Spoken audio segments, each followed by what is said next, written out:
The Fibber, MCGee, and Molly Show.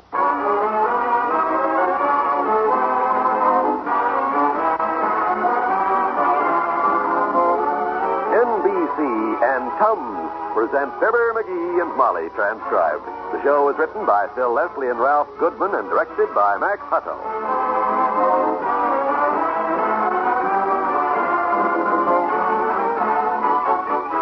Fibber and Molly will be with you in a minute. This is Don Wilson for Tums. If you've ever tried Tums, you know how fast they act to give relief to the discomfort of acid indigestion or heartburn. If you've never tried Tums, try them the next time acid indigestion strikes. See what I mean when I say Tums give don't wait relief. There's no waiting for bottles, glasses, spoons, or water. You take Tums then and there, wherever you are, and you don't wait for relief. Tums really act fast. Yet there's no worry about acid rebound or over-alkalizing. That's because Tums contain a gentle form of calcium that acts as a scientific buffer. Tums stop working automatically the instant excess stomach acid is neutralized. So do as millions do. Always carry economical Tums in pocket or purse. 10 cents a roll.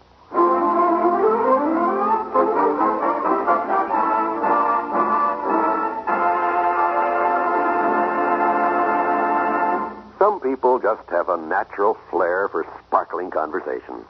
A talent for holding their listeners spellbound with every word. Like the man here in front of Kramer's drugstore right now, telling an interesting experience to a friend.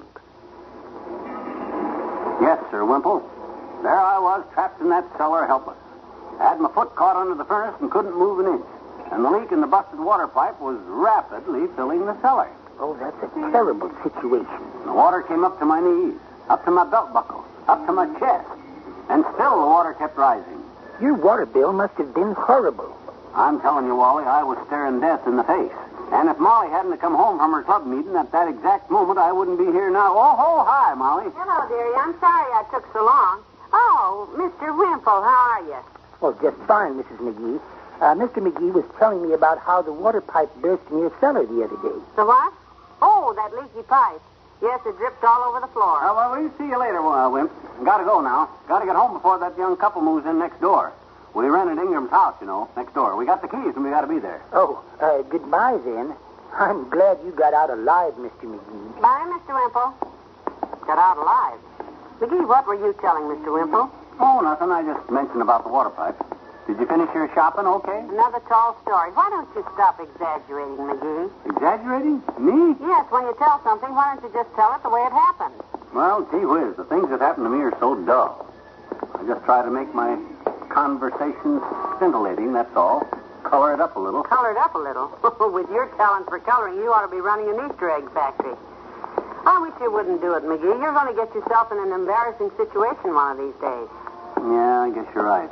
I'll just stick to the plain truth, dull as it is. Good. Take some of these bundles and let's go home. Oh, my gosh, I was so busy talking to Wimple, I forgot to do my shopping. Oh, dear, we're late. Look, you better take the car and go on home. I got to run over to Tracy's Hardware and get some stuff over there. I'll take the bus home. But the new neighbors will... Well, you get them started moving in, and I'll be right along. I'll see you later, Molly.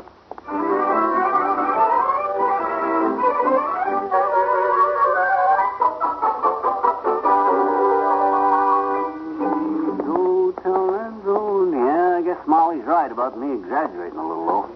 I guess I better watch it. Yes, sir. Nothing but the truth for me from now. Oh, hi, Tracy. Hello, Miss McGee. Haven't seen you around for a while. What's new? New? Well, for one thing, the water pipe busted in our cellar. Well, that's too bad. Anything serious? Serious?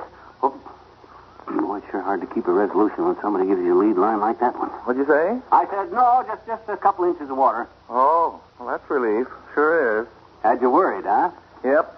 Thought you were going to tell one of those long-winded yarns of yours. I'm too busy today. What do you mean long-winded? When you've had some of the interesting experiences I've had, Tracy, you can afford to be long-winded. Well, what can I do for you, McGee? Nails? Screws? Bolts? Not that I'm going to tell you about it, but I never will forget the time I went hunting out past Dugan's Lake and my gun jammed, and I was face to face with death. Nuts? Hmm? I said nuts. We got a special on this week. 2 bits a box. You need any? Oh, no. What I need is some glue. That all-purpose stuff I bought last time. Hey, there's none here where it usually is. Well, just take it easy. I got some in the back. I'll open another case for you. Oh, hurry it up, will you? I'm in a hurry. Pardon me, mister, but I couldn't help overhearing you just now when you said something about hunting. Hunting? Yeah, up at Coogan's Lake. On Dugan's Lake. If you never heard of Dugan's Lake, you must be a stranger around here. Well, you might say that. Just got in town a couple of weeks ago, but people have been so nice since I got here, I kind of feel at home. Well, that's swell, son. Well, there's nothing like home away from home when you're away from home. Hey, Tracy, snap it up, will you? I ain't got all day. I can see you're a busy man, but you sure got me curious when you was telling that man about the time your rifle jammed and you was facing death. The time my what? Oh, that. Well, yeah, that is quite a story. I'd sure like to hear about it. Well, here's your glue, Anxious. I know you're in a hurry, but you don't have to holler and carry on. 30 cents. Now, don't rush me, Tracy. Just take it easy. What? Well, you keep saying that you was... Set the glue on the counter there. I'll pay you when I'm ready to go. This young man here is a stranger in town, and he wants to hear about an experience of mine. Sit down, son. Well, of all... Here he rushed the daylights out of me, and then when I... Yes, ma'am, what can I do for you? Hey, anything wrong, sir? No, I was just checking to see if that lady was my wife. Now, I'll tell you, son, this story is so fantastic that sometimes I myself can hardly believe it ever happened. It started out as an ordinary hunting expedition, and nothing strange happened until that day we saw these gigantic bear tracks along the bank of the lake. Well, sir, all eyes turned to me. I was the leader of the expedition, you see.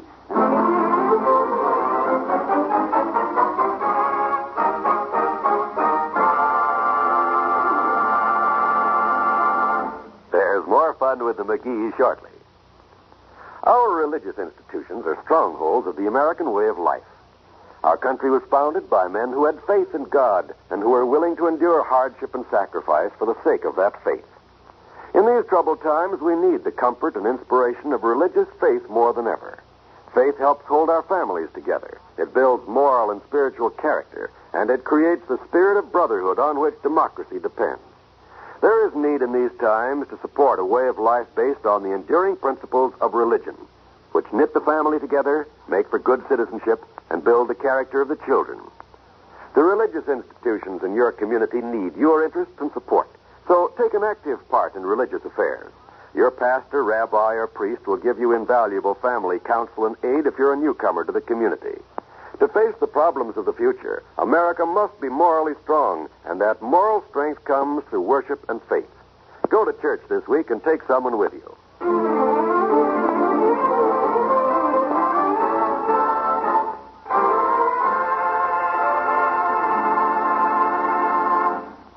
Was lucky I had some snakebite medicine in my kit.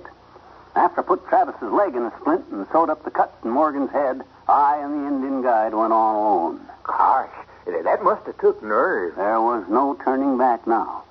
Somewhere ahead in that dense underbrush was a gigantic, ferocious bear, a killer. And it was up to me to seek him out and destroy him. Well, he sure must have been a giant to leave tracks 2 feet long. And the worst thing was, them tracks were 3 feet deep. We kept falling into them. I'm afraid I'd have lost my nerve along there. Just as we reached the edge of the clearing, my guide froze in his tracks. His face was a mask of terror. I looked up, and there before us stood the most horrible sight I ever saw. And believe me, I've saw some. The killer, huh? 9 feet tall, like a tower of monstrous death, its teeth bared, revealing tusk-like fangs 10 inches long. When it saw us, he let out a thunderous roar that shook the ground beneath us. Gosh, what did you do? I had to move pretty careful. I didn't want to frighten it, or it might run away. Well, yeah, I guess that was something to consider. Slowly, I raised my rifle and watched that monster very carefully. He didn't move.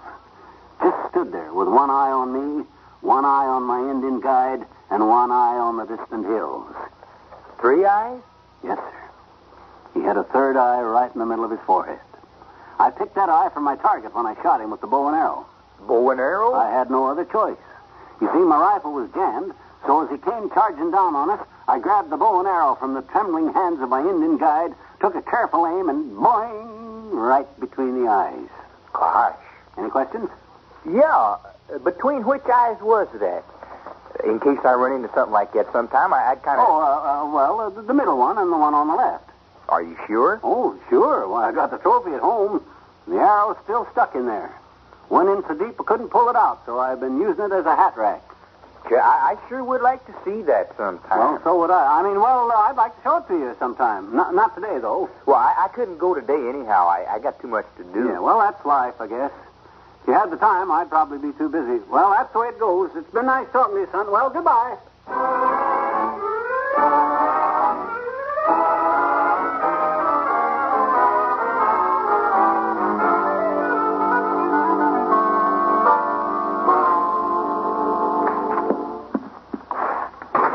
Molly, have the new neighbors come yet? Are they over there? Did they move in yet, the neighbors? Yes, Mrs. Nelson is right here with me, having a cup of tea. Come on in. Oh, well, I'm sorry I'm late. I got detained on business. This is Mrs. Nelson, dearie. Sally, my husband. I'm happy to meet you, Mr. McGee. Well, the pleasure's ours, Mrs. Nelson. Sally. Oh, yeah. Yeah, Sally. Well, sure glad to finally rent that place and get it off rent it to a nice young couple for our next-door neighbors. Where's your husband? Oh, Lester's getting some things out of the trunk of the car and taking them in the house. He'll be over in a minute. McGee, you'll never guess where Mrs. Nelson is from. She's from Peoria, like us. Isn't that nice? No kidding. Peoria. Good old Peoria. Your husband come from there, too? No, I met Lester at a USO dance. We were married a few months after he got back from Korea. Oh, swell. He had an offer of a job here in Wistful Vista, so we packed up and... Oh, that must be Lester now. He's probably wondering what's happened to me. I'll let him in, Sally. Well, it's going to be a lot of fun having you kids next door. We can get together in the evenings and talk about Peoria and play canasta, and me and Les can swap stories. I was in the war, too, you know. First World War. The big war. Oh, really? Yep. Some of my experiences when I and Pershing were mapping out the strategy for the big push back there. Right in here, Lester. McGee, this is our next-door neighbor, Lester Nelson. Well, I'll be jiggered. It's the bear hunter. Hunter? Bear hunter? He probably saw my shotgun out in the garage. Well, come on, Les. I'll help you move your stuff in. Let's get back outside. Well, I got everything moved in. I'd sure like to see that. Well, don't stand here. We better get your car off the street. You might get a ticket. Well, I'd sure like to. Yeah, a ticket. Well, you girls talk. We got work to do. Come on there. Well, I hope you show it to me later, because I'd sure like to see a three-eyed bear.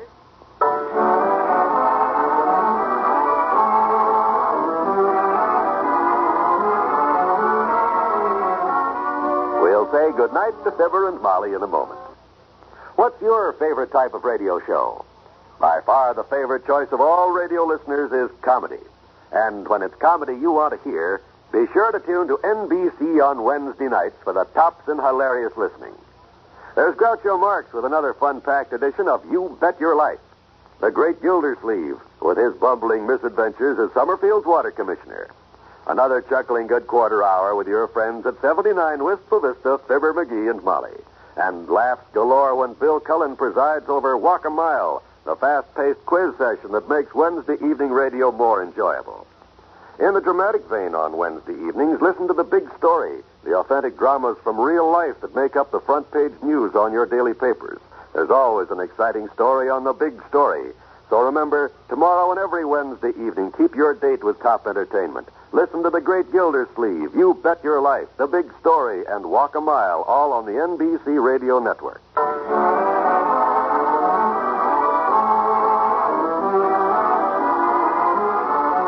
Hello, taxidermist?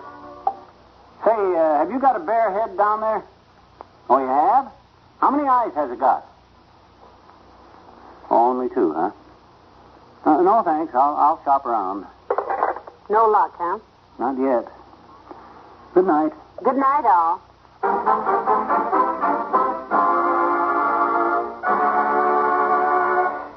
NBC and Tums, T-U-M-S, Tums for the Tummy, have brought you the Fibber, McGee, and Molly program transcribed with Bill Thompson as Wallace Wimple, Jeff Kirkpatrick as Mr. Tracy, and Robert Easton and Mary Lou Harrington as the new next-door neighbors. This is John Wall saying good night for Fibber, McGee, and Molly.